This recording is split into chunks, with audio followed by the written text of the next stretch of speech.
না, অথবা কেবল দুনিয়া করবেন আখিরাত করবেন না, অথবা কেবল আখিরাত করবেন আর দুনিয়া করবেন না, এটা না। ইসলাম বৈরাগীর ধর্ম না, ইসলাম বৈরাগীর ধর্ম না যে আপনার তবলা নিয়ে ঘুরবেন আর গান গাইবেন আর হিন্দুদের মতো করে, ওদের ওই যে ইয়েদের মতো করে, অথবা বৌদ্ধদের ভিক্ষুদের অথবা খ্রিস্টানদের ফাদারদের মতো করে বিয়ে শাদী নাই, টাকা পয়সা ইনকাম করা যাবে না, এগুলো না। নো, আপনি সব কিছু করবেন ওমর রাদিয়াল্লাহু তাআলার মতো। আপনি আধা পৃথিবীর অর্ধ পৃথিবীর শাসক, কিসের ডোনাল্ড ট্রাম্প আর কিসের আপনার ওই যে জো বাইডেন অথবা কিসের বারাক ওবামা, কিসের বিল ক্লিন্টন, ওইরকম 1 কোটি বিল ক্লিন্টন আনলে একটা ওমরের পায়ের কাছেও কি একটা নখের সমান না, এত ক্ষমতা ওমর রাদিয়াল্লাহু তাআলা আনহু, এত পাওয়ারফুল, আধা পৃথিবী শাসন করেন। কিন্তু তারপর রাতের বেলা কি নামাজে তাহাজ্জুদের মধ্যে দাঁড়ায় কাঁদেন, আল্লাহ তুমি কি আমাকে ক্ষমা করে দিয়েছো নাকি ক্ষমা করো নাই,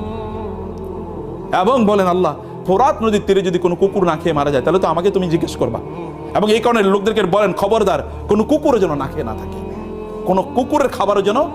এরকম না হয় তাকে প্রোভাইড করা হবে না, তাও অবশ্য প্রোভাইড করতে হবে, তা নিশ্চিত করতে হবে।